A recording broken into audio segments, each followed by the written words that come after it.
Alright, y'all, what's going on? I just got back to the crib from watching Thunderbolts, and I wanted to give you guys my movie review and my honest thoughts on the film. Alright, y'all, so look, I'm also going to give some Easter eggs that I thought were Easter eggs, but they're not. There were not Easter eggs, but I thought they were pretty cool that they were placed. It was kind of unexpected for me.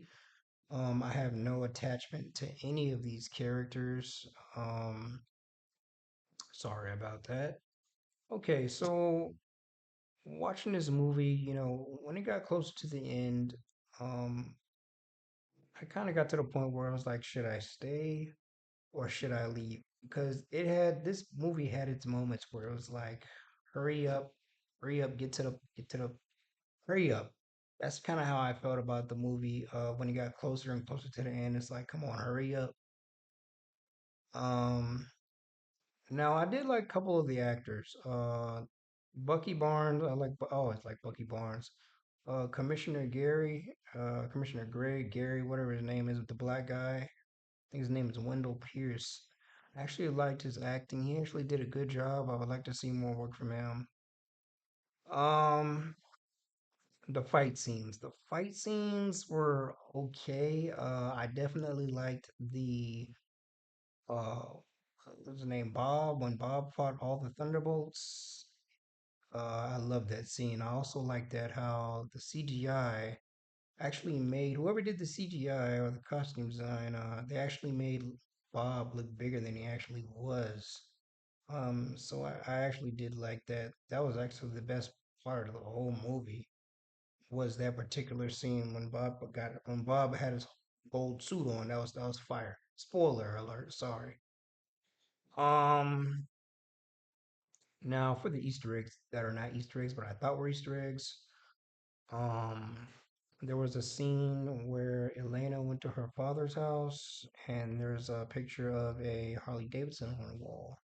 I thought that was indications of a Ghost Rider film in the works, but I could be wrong.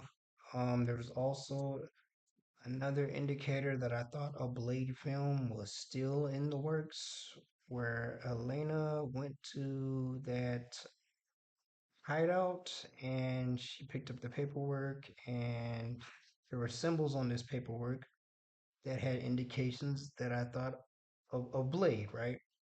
But it really wasn't. It was just Bob's suit symbol. It had nothing to do with Blade. I thought it did because I was getting excited because I was like, okay, they putting Easter eggs out there, but they weren't Easter eggs.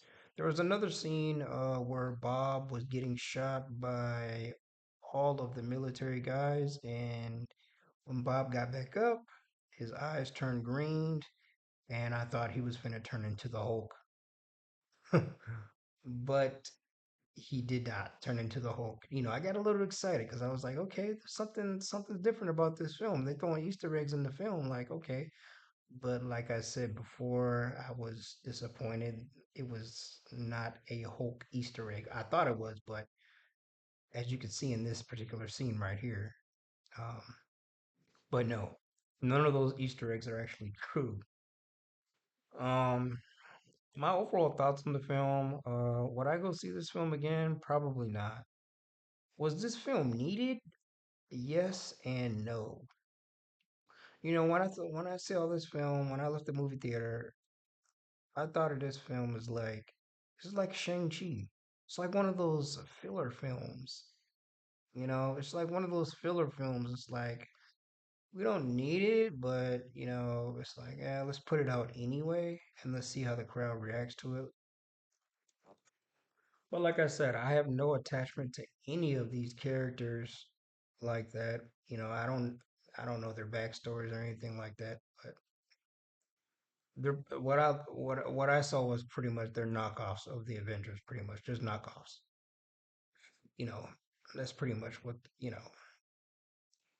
But besides that, man, I really don't have anything else to really say about the film.